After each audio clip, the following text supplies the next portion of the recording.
mga banateros, grabe ho Mukhang talagang ipakukulong na po nila si VP Sara Duterte. Nako, kasi hindi ho kasi nila matalo sa ratings at wala hong naniniwala sa mga kasinungalingan nila at wala hong nakikitang mali kay VP Sara Duterte ang mga kababayan natin at ang taas po at talagang matindi ang kanyang sa numero ng kanyang survey.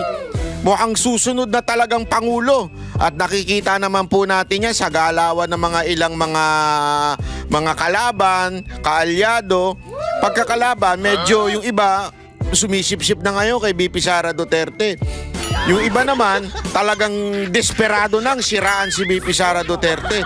Pero yung mga kakampi nananatiling palakas ng palakas. Kaya nga ho mga kababayan, lahat to gagawin talaga nito mga damunyo na ito para ho mawala sa picture, ika nga, si VP Sara Duterte pagdating sa 2028 election. Ako. Gago! Kung maaalala ninyo, ginawa yung impeachment, di ba? Kung maaalala ninyo, ginawa yung PI. Lahat yan para maging presidente yung tambaluslus di ba? Pero wala. Hindi effective. Di ba? As in, walang nangyari. Nga. Dahil nga naman, hindi yun ang hindi yun ang tamang paraan at wala sila dun sa katotohanan. Etong si VP Sara Duterte, tahimik lang, nagtatrabaho lang, di ba? Ginagawa lang niya yung talagang mandato niya. Tapos, patuloy na umaangat. Etong si BBM at saka yung mga bata niya. Ayun na, negative nga yung isa Di ba? Talagang pabagsak ng pabagsak. Si BBM, presidente na yan, pabagsak pa rin ng pabagsak. Saka nakakita ng ganyan. Di ba? Mamaya may papakita pa po tayo. Talagang sinuplak ng tadhana na naman ito si BBM. Alam mo ito si BBM no? Yung kasi itong mga tao na to, yung mga lulong, Yung mga lulong na yan, lulong sa kapangyarihan. Ang akala kasi nila, kontrolado nila lahat ng bagay. Dahil marami silang pera, nasa kapangyarihan sila, babayad sila ng mga media, babayad sila ng mga squammy na vlogger yung mga squammy na vlogger niya na papatusin kahit 2,000, 10,000, basta lang makasira ng tao at kumita, papatusin. Mga squammy yun Di ba kita nyo naman yung ginagawa?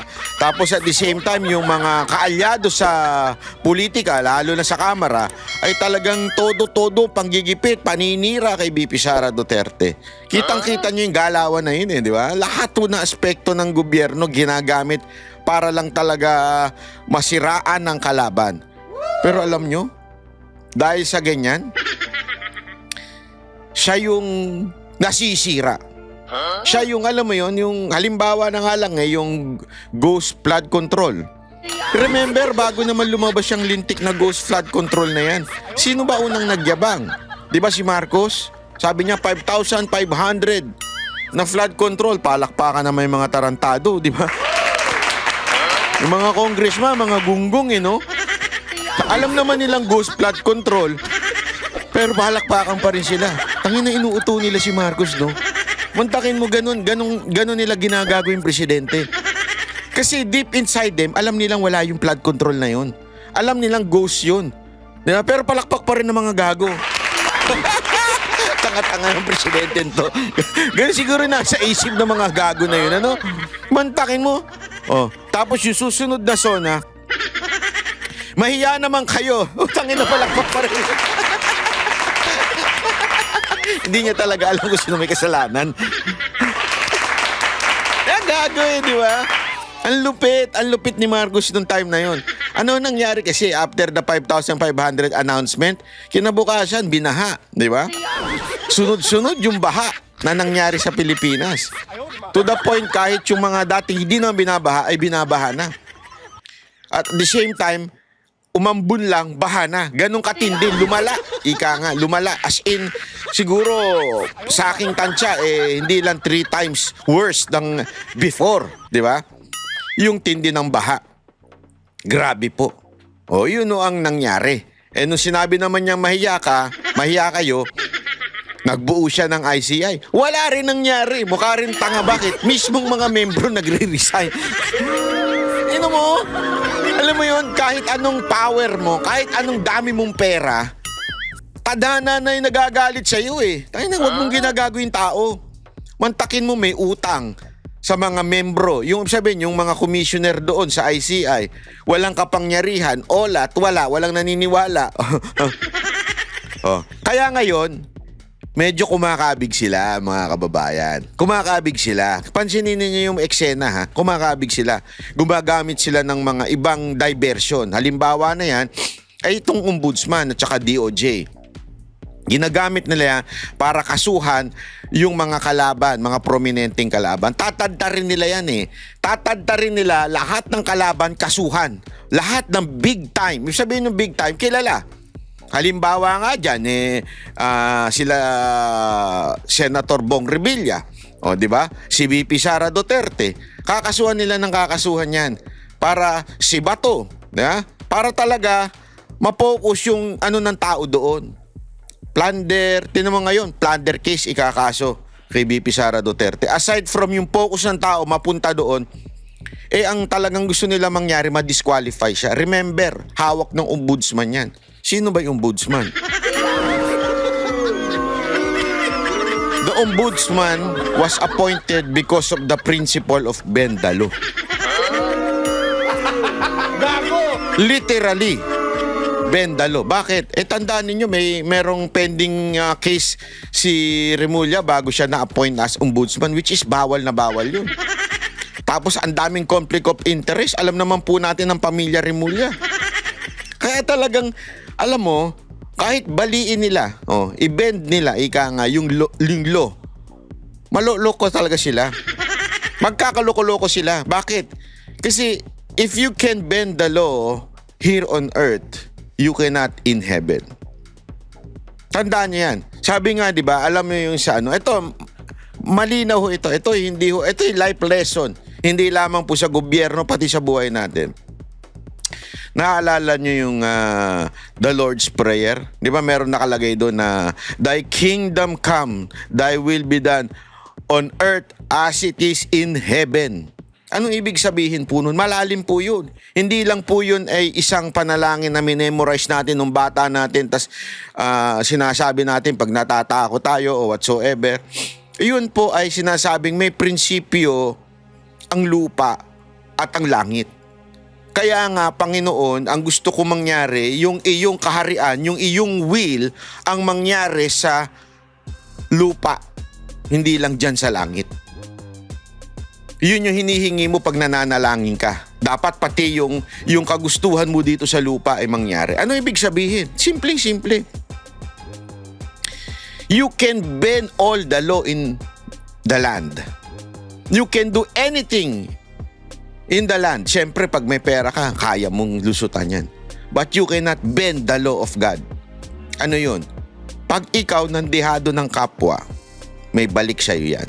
Pag ikaw gumawa ng kabutihan sa'yo, may balik din sa'yo. Kabutihan sa kapwa, may balik din sa'yo yan. Di ba? So ano man ang gawin mo sa kapwa mo, ay babalik sa'yo. Yan ay isang katotohanan, no? Isang batas na hindi mo pwedeng baliin. Baliin nyo man ng lahat ng batas, ng requirement ng pagiging ombudsman, hindi nyo mababali yan. Ibig sabihin, manarantado ka, and maybe now, dahil you are in power, nananalo ka. But eventually, all secret will be revealed. Lahat po. Kaya nga ngayon, kita ninyo, yung sikretong ghost control project, lumalabas na. Di ba? Nakikita niyo yan. Sabi ko nga sa inyo, ako mismo naka-experience niyan. Bakit kanyo? Nung tayo ay bumatikos kay Zaldico, naalala nyo? Yung, ano yun kaya niya ako dinimanda dahil dito diniscuss ni Joel Villanueva, Senator Joel Villanueva, yung laptop scam na nangyari, laptop scandal na nangyari, at the same time yung flood control. Diniscuss niya in his privilege speech sa Senado. Tayo, nireaksyonan natin. Sinasabi natin na, hoy, Zaldico, panagutan mo to, sagutin mo yung sinasabi ni akusasyon ni Villanueva, sagutin mo ito, totoo ba ito? Alam mo ginawa nung mama? Kinasuhan ako, pinahirapan ako. Kasi ganun naman ang purpose nila eh. Kahit walang kwenta yung kaso, pahihirapan ka lang nila. Di ba? Ganyan sila kagago eh. Pahihirapan ka, so kinasuhan ako. Kinasuhan ako doon sa kanyang probinsya para magastos para sa akin, magastos para sa abogado ko, at mahirapan ako. Yan ang kanyang purpose. But lo and behold, because tayo'y nanindigan lang doon sa katotohanan. Now, kitang-kita nyo yung nangyayari sa kanya, mga kababayan. Nakikita nyo? Nakikita nyo? Ngayon, tinanggalan na siya ng passport. Mamaya, ibabalita natin yan. Tinanggalan na siya passport at hinahunting na siya ngayon. Siya na ang nawawaran. Yung iniisip niyang ako ay makulong at mawaran, siya ang nawaran. Kasi nga mga kababayan, ito hindi pagyayabang, hindi ho ito pagmamalaki. Ha? Ang lagi ko lamang po sinasabi kasi, pag ikaw gumawa ka ng mali sa kapwa mo, nandiado ka ng kapwa mo, may balik sa iyan. Tandaan mo, may balik lagi sa iyan. Ganyan ang ginagawa ngayon kay VP Sara Duterte. Okay, go. I-push nyo yan ng i-push. Kung yan ang talagang paraan ninyo para lokohin ang taong bayan, bahala kayo. Dahil darating ang panahon, may bawi dyan ang Diyos kung hindi totoo yung mga inyong mga paratang. Kasi tandaan ninyo don't forget this. Ganyan din naman ang ginawa nung kay Pangulong Duterte noong 2022. Siniraan siya ng siniraan. Sa babae, sa may bank account, lahat sinira na sinira sa kanya. Anong nangyari? Landslide, presidente yung mama. Na isang probinsyano lang, sabi nga niya, lagi niya sinasabi, isang probinsyano, isang taga Mindanao lang ako. First time nagkaroon ng presidenteng ganito. Totoo eh. Bakit? Tao ang nakarealize. Kinakawawa itong maman to. Yan ang ginagawa nyo ngayon kay VP Sara Duterte. Huwag kasi kayo magpabulag kay Trillanes. Tanga yan mula noon pa. Mahina ang kukote niyan.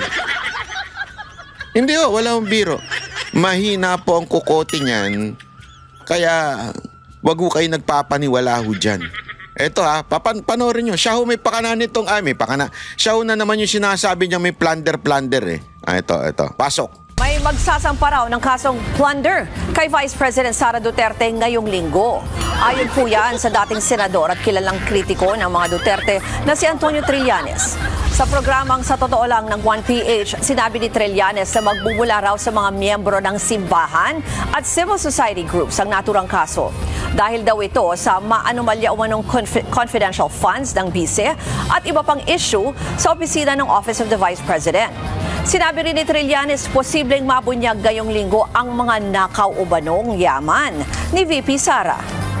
Ang Ombudsman kasi at ang Anti-Money Laundering Council, meron silang Memorandum of Agreement na pwede silang magbigay ng flag transactions. Yun na ngayon ang magiging tulay para dyan sa pag-expose na yung mga bank accounts na yan. Makikita nyo, bilyon-bilyon ang ninakaw ni Sara Duterte. Ayan, kitang-kita nyo, ha?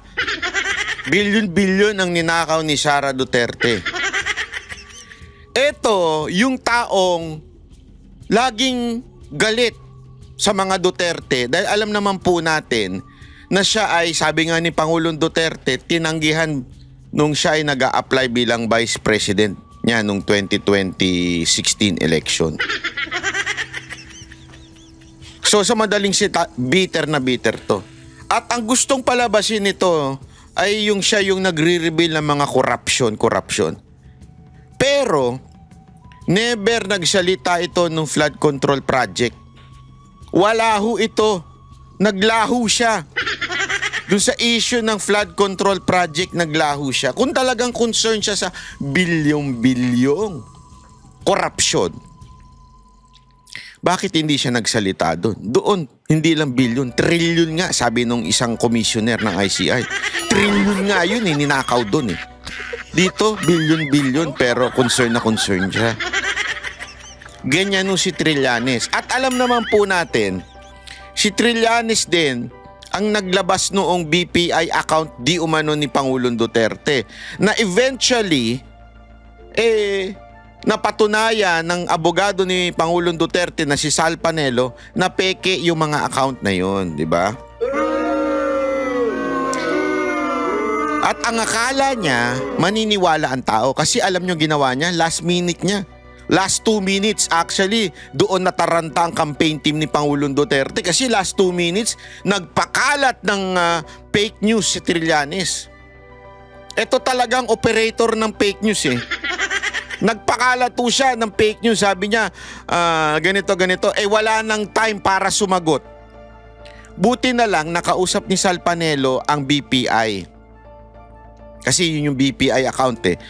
At last minute nahabol na ilabas sa taong bayan na peke ang bank account na sinasabi ni Trillanes. At take note, ladies and gentlemen, hindi lumabas sa media yan.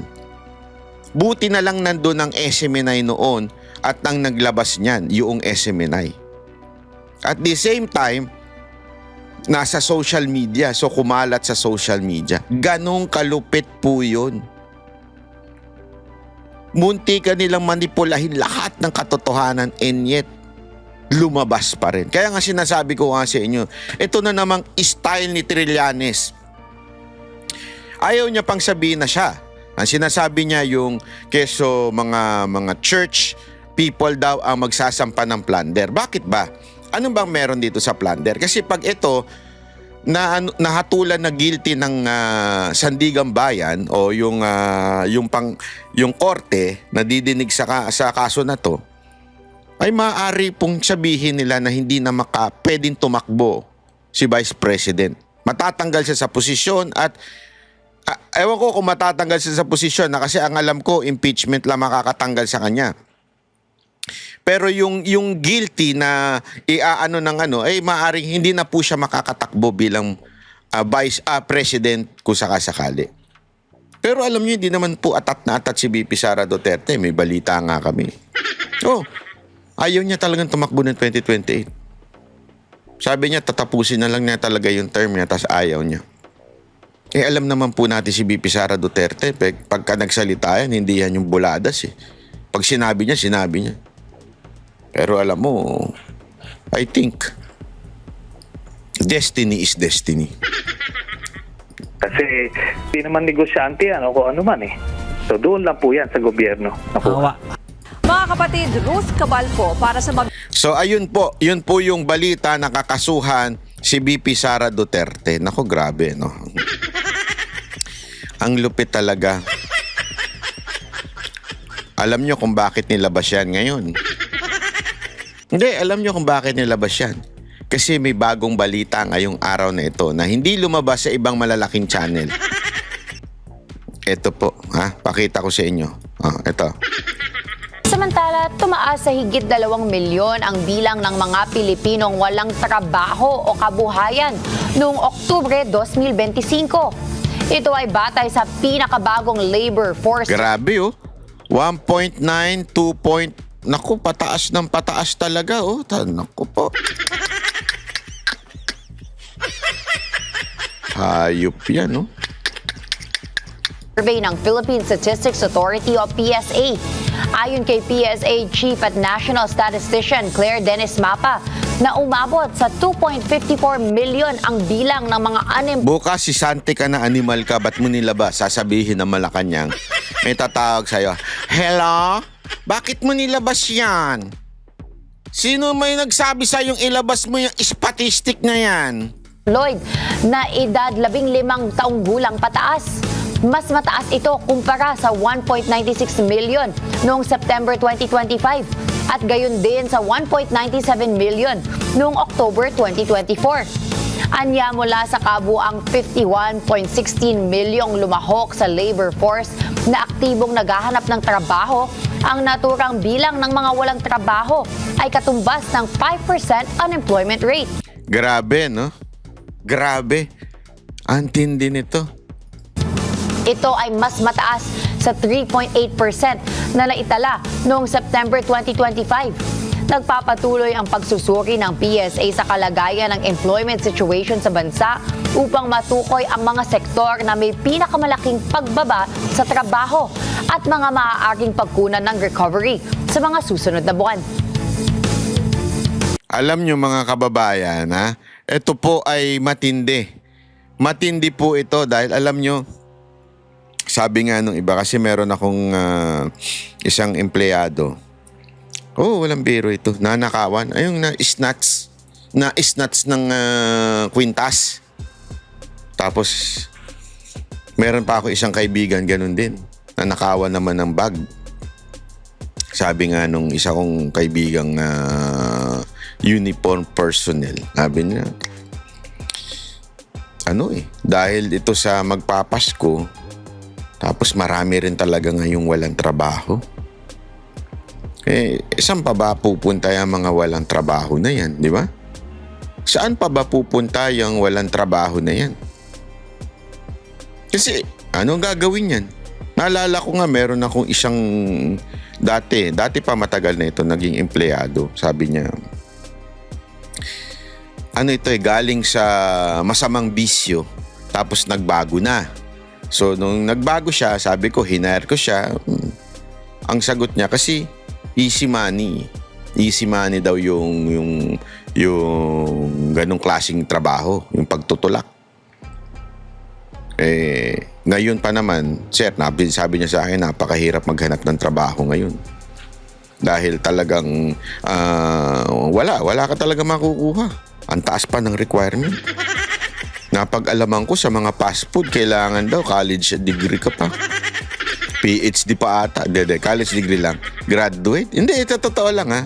Ako kasi, hindi, sa bagay, kasi sa dami nga naman ng walang trabahong college degree, mantakin mo, nag-aral ka ng malupit na philosophy major. Philo po kasi ako, kaya malupit yun. Hindi, biro lang. Philosophy major, di ba? Tapos, o kaya naman nag-aral ka ng malupit na alam mo yun, mga anong tawag doon? Hotel and management. Tapos kababagsakan mo, magpupunas ka lang ng kubeta ng isang fast food. Hindi, kasi nga, sa daming walang trabaho. Yun lang ang opening. Di ba? So, papayag ka na. Di ba? Tama, mali. Wala ka naman choice. Anong gusto mo? Makipag-inuman sa bahay nyo? Ngumanga? O magtrabaho? Di ba? Ganun Ganun ang nangyayari. Kaya nga ngayon, sabi nga nung mga kakilala ko, kaya ngayon matindi ang krimen. Kung bakit kaliwat kanan ng krimen, hindi lang dahil sa magpapasko. Magpapasko na nga, wala pa silang pera. Di ba? Kaya nga may tama rin yung sinabi na Malacanang. Okay na yung 500. Wala na nga kayong trabaho, gusto nyo pa ng pera? 500, pwede na yan. Ganyan kawalang walang niya itong gobyerno natin, mga kababayan. Ganyan kawalang niya, di ba? Mantakin mo, wala talagang pera ang mga Pilipino ngayon. Kaya naman din kaliwat kanan ang pagtutulak ng droga, kaliwat kanan ang krimen, yung mga ngayon pa, isa pang kaliwat kanan, alam nyo kung ano ngayon? Networking. Gago! Yung mga scam na networking, di ba? Kasi nga, easy money. Ganun easy money. Ano pa marami ngayon? Pagtutulak ng katawan. Gago! Mga Christmas party na matitindi ang tip, di ba? Lupit Christmas party. Hindi man lang ako inimbitahan ni Senator. Ang bihira.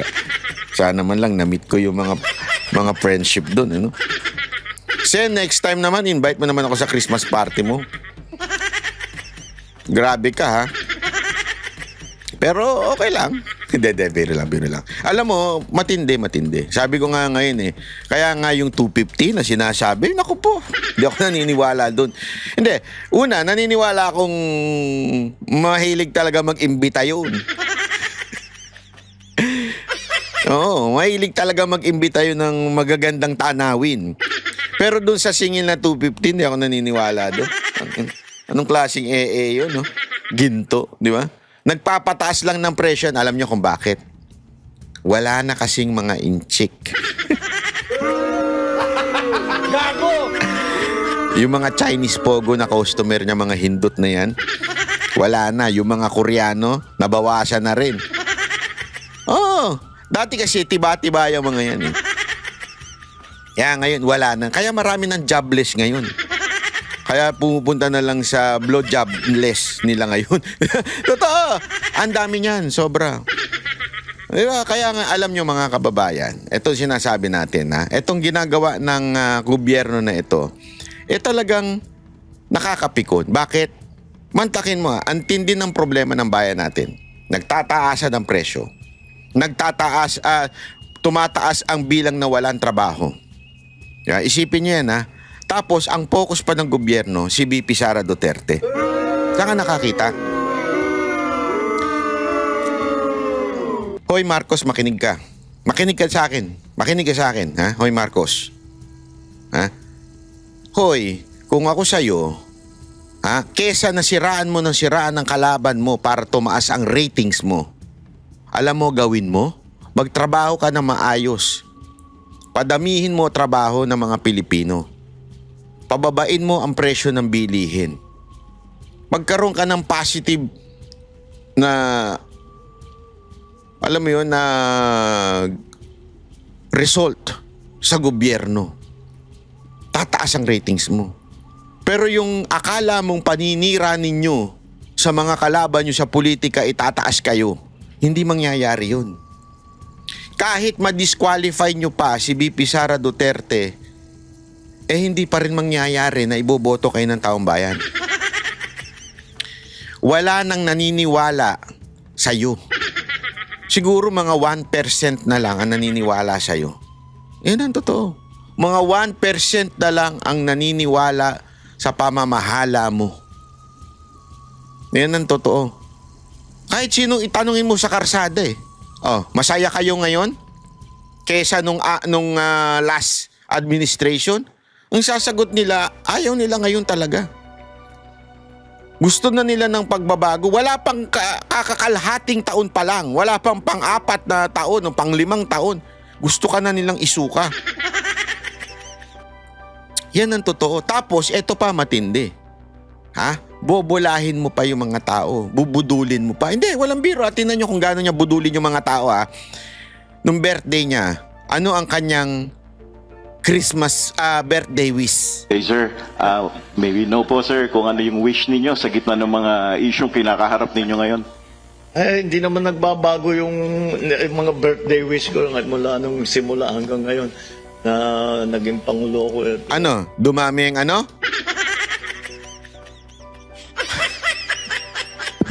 Yun na nga, maging maayos ang buhay ng bawat Pilipino, na maituloy natin lahat ng ating proyekto para matulungan lalong-lalo na yung mga mahihirap.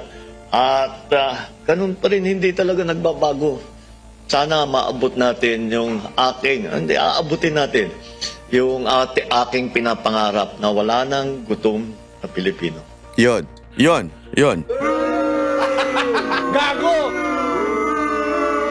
Tingnan mo kung paano mambudol itong presidente to. Mantakin mo. Di ba? Ganyan pa rin yung mga lengguwahe niya. Ito'y nakaraang video ha. Ito lang huling birthday niya. Sana nga, huli na yan eh. Hindi, I mean, huli na sa taon na ito. Next year na uli. Alam naman, taon-taon may 2 birthday. Di ba? Siyempre, laging yan ang wish ko sa mga magbe-birthday. Sana huling taon nyo na. Ngayon, yung pag-celebrate. Next year na uli. Okay? Next year na uli kayo mag-celebrate. Wag naman yung araw-araw kayo nisi-celebrate. Oh, kasi may ganyan eh. Baka akala ninyo, may ganyan yung araw-araw na nagse-celebrate ng birthday. Punta kayo sa mga inuman. Oh, mayat maya kanta ng Happy Birthday to kahit di naman birthday. Oh, kaya sabi ko sana huling birthday mo na kasi baka pag birthday mo, siyempre, mapainom kayo dyan o ano kayo dyan. Hindi natin alam. Next year na ulit celebration, ha, Mr. President? Alam mo, Marcos, itong pangbobolang kinagagalit sa'yo ng tao eh. You always take things lightly. Pag tinatanong ka, tumatawa ka pa na para bagang sana maayos ang mga kabuhayan ng Pilipino. sa nawalang gutom sa pagtapos ng aking termino. Tangina, ginagago mo yung tao eh. Hindi mangyayari sa kasaysayan ng bawat bansa na walang gutom. Even the richest country in this entire world, may gutom at may gutom. Hindi pwedeng mawala ng gutom. Kaya pambubudol mo yan eh.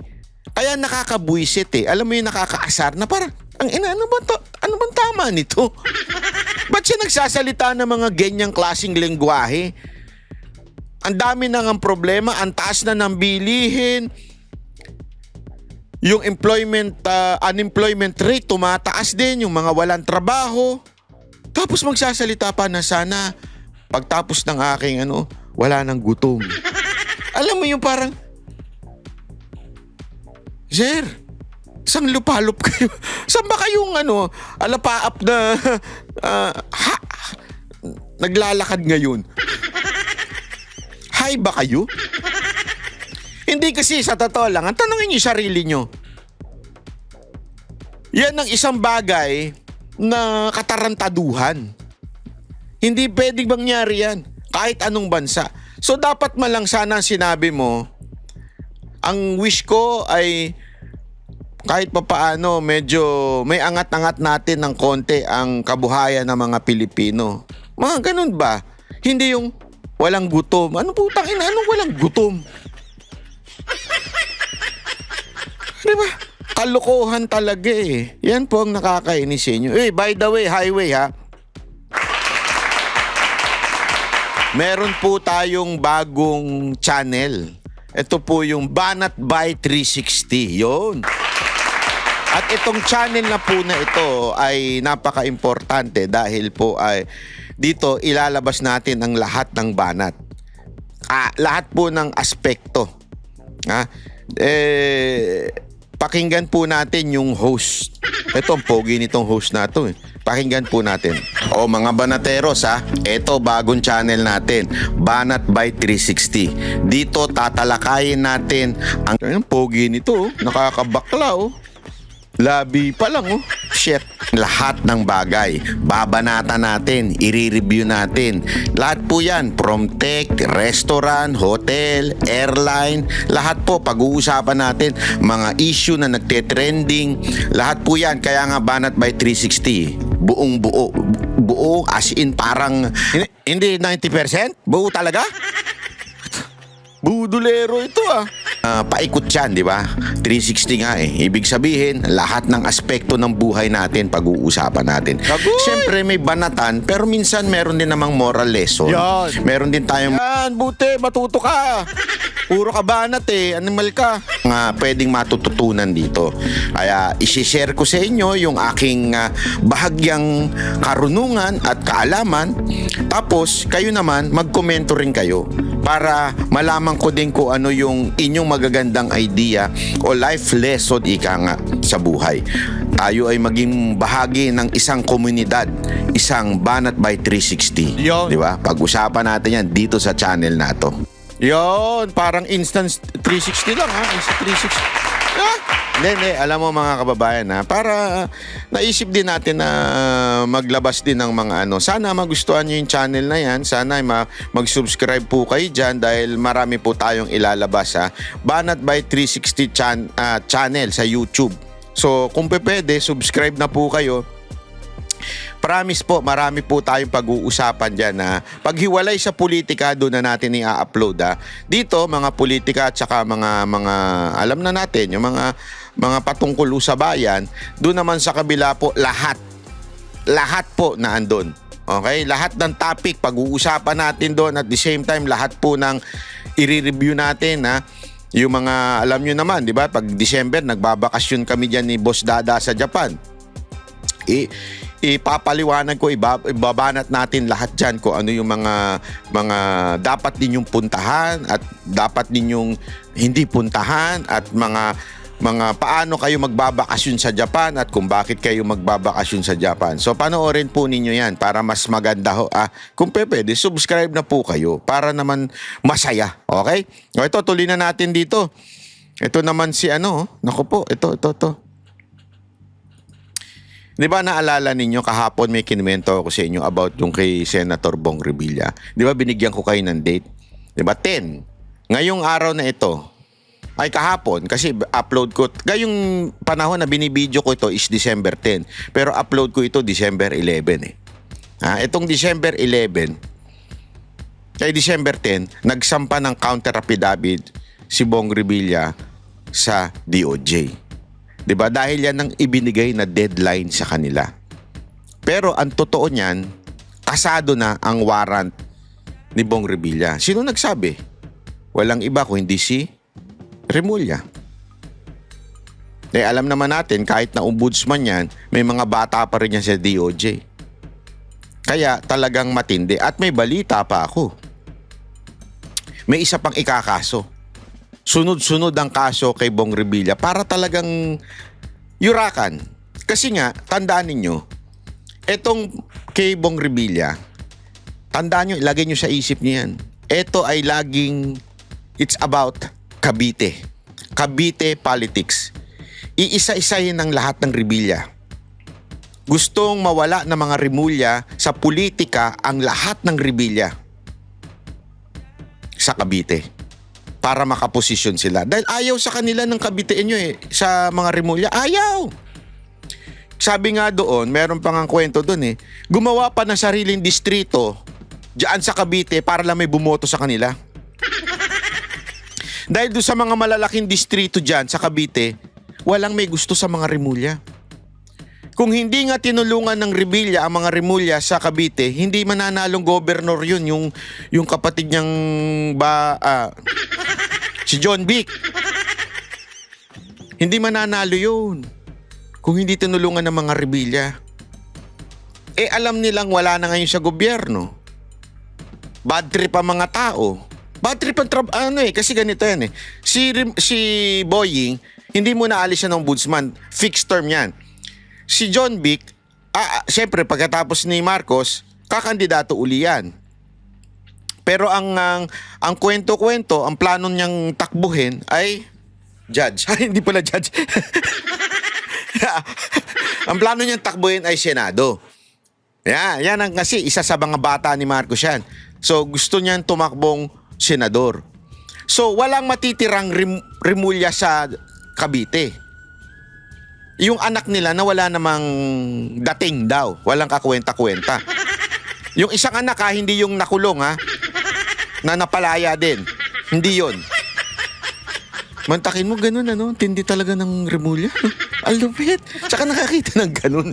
DOJ secretary yung anak mo. Hayop! Ewan ko. Although, napalaya naman daw kasi hindi daw sapat yung ebidensya. Di wow. Gago! Etong si Revilla, ang dami ho kasi nakasunod. Dalawa sa anak, pinsan nga ba? Pinsan o kapatid. Nakalimutan ko na isa pang magaling na Revilla. May magaling na Revilla pa dyan aside kay Senator Bong Revilla eh. May isang mayor na magaling dyan. Pangalanan nyo nga. Lagi sinasabi sa akin ng mga taga Cavite to. Ewan ko ba? Kasi ang Banateros, ilan ng Caviteño dyan eh. Di ba? As in, lagi sinasabi namin may isang Revilla na magaling din. Hindi lang siya artista, hindi lang siya prominente pagdating sa entertainment, pero magaling din.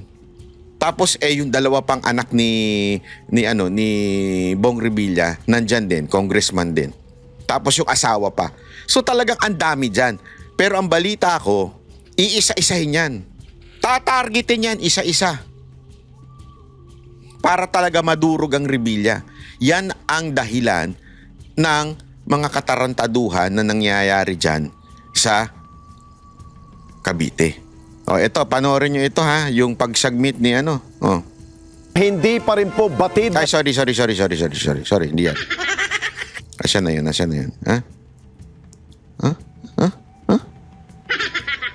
Wala, hindi ko pala nailagay. Sorry. Ito po yung hindi, basta. Kahit hindi na natin pala i-play yun. Basta ito po yung nagsubmit na ng counter affidavit si Senator Bong Revilla sa DOJ. Yun ay patunay lamang po na meron na totoo po yung aking kinikwento na binigyan lang sila ng 5 araw para magbigay ng kanilang counter affidavit na usually 10 to 15 days yun. Tapos 'di ba sinabi nga nung sa interview ni na makukulong si Senator Bong Revilla, yung in-interview ni Corina, si Remulla, nadulas siya dun na makukulong si Revilla sa 15. Yan ang kanilang purpose. Tandaan ninyo kasi nagbitaw ang presidente na may makukulong, kailangan may makulong. Kasi tandaan ninyo hinihingi ng taong bayan ang ulo ni Romualdez. Yan ang gusto ng taong bayan, makulong si Romualdez. Hindi si Revilla, hindi si Bato, hindi si VP Sara Duterte. Pero lahat points towards them, not kay Romualdez. Ganon kaloko. Ngayon, dahil nangako ang gobyerno na may makukulong, kailangan talagang may makulong. Kaya ihahabol nila bago magpasko na makulong si Senator Bong Revilla. Ganong kalupit. Kaya nga alam nyo mga kababayan, magbantay ho tayo dito Magbantay po tayo dahil delicates po ito. Ito yung sinasabi nating pag hindi ho ito mabantayan, aabusuhin po nila para lang mapagtakpan na makulong si Romualdez. Alam nyo mga kababayan, ang gusto namin makulong si Romualdez, hindi ho kung sino-sino dyan. Aanuhin namin si Revilla, alam naman natin politika lahat ng labanan dyan. Di ba? At ito pa ngayon, hinahabol pa nila. Sino? Si Zaldico. Kanselado ng passport ni dating Congressman Zaldico, isa sa mga akusado sa flood control scam.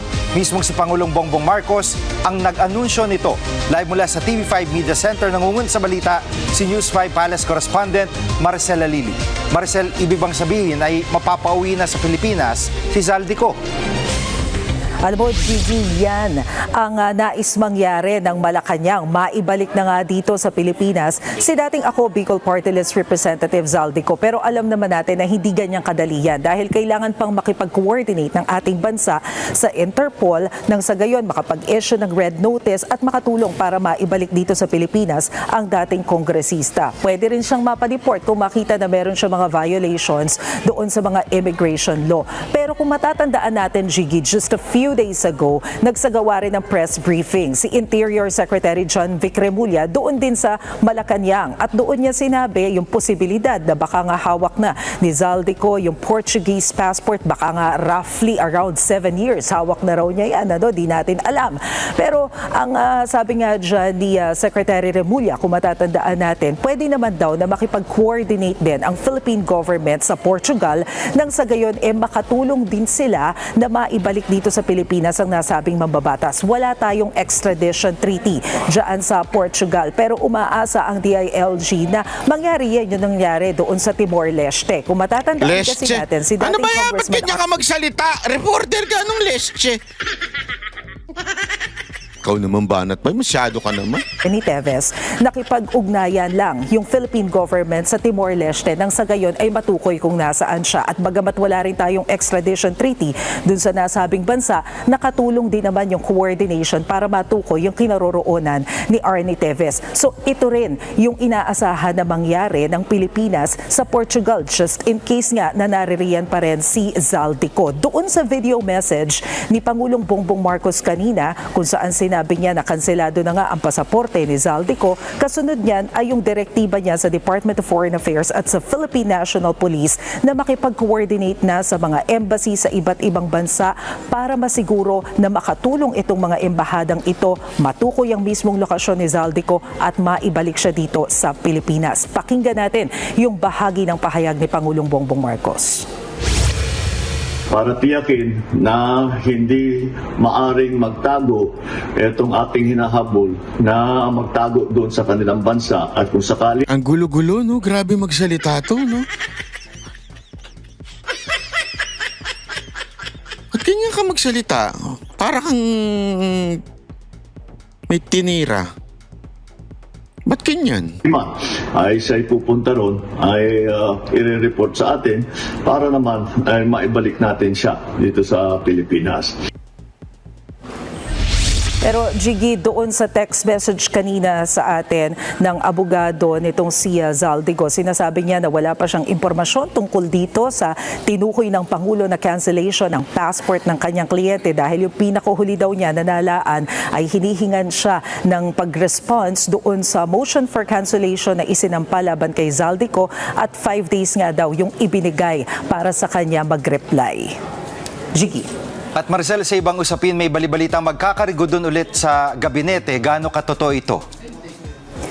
Alam mo, Jiggy, dininay yan ng Malacanang. Sa press briefing kanina ni Undersecretary Claire Castro, sinabi niya na hindi raw totoo na may panibagong balasahan. Ang pinag-ugatan nito ay yung lumabas na bali-balita na mawawala na nga daw sa pwesto sina Education Secretary Sonny Angara at DICT Secretary Henry Aguda. Pero ang paliwanag ni Jose Castro, kahapon lang, nandun daw sa meeting sa Malacanang itong dalawang kalihim at nag-present pa raw ng mga project sa harapan mismo ni Pangulong Bongbong Marcos. At nakikita naman daw na satisfied si Pangulong Marcos sa ngayon sa performance ng kanyang mga gabinete. Jiggy.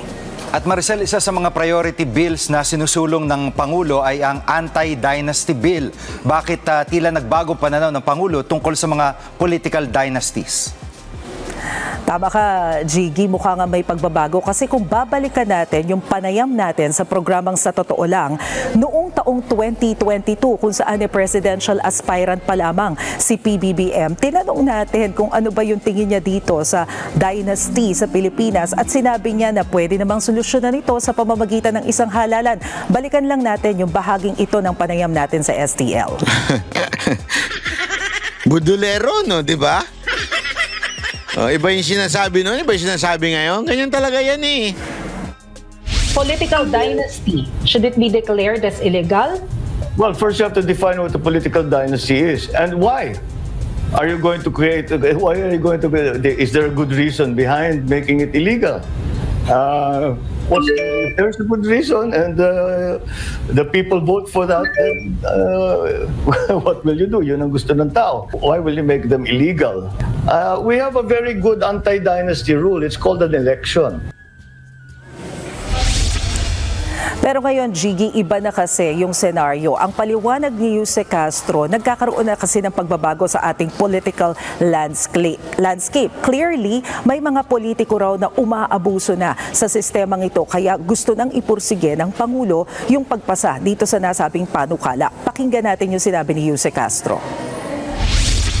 Ang nais ng Pangulo, mas lumakas ang kapangyarihan ng taumbayan at hindi ng iilang mapang-abusong politiko. Kagaya nyo. Ayun, ang totoo. Ng Pangulo. Gusto kong tumakbo senador to, no? Claire Castro, tumakbo ang senador. Oo, walang biro. Mananalo ka. Mananalo ka. Mananalo ka sa mga vlogger mo. Yung mga vlogger mo? May sarili kayong vlogger dyan? Sigurado iboboto ka. Mananalo ka sa kanila. Baka tapwang ka pa. Mantakin mo. Pagka nanalo ka, baka malaman na natin yung vote dyan sa loob ng PCO.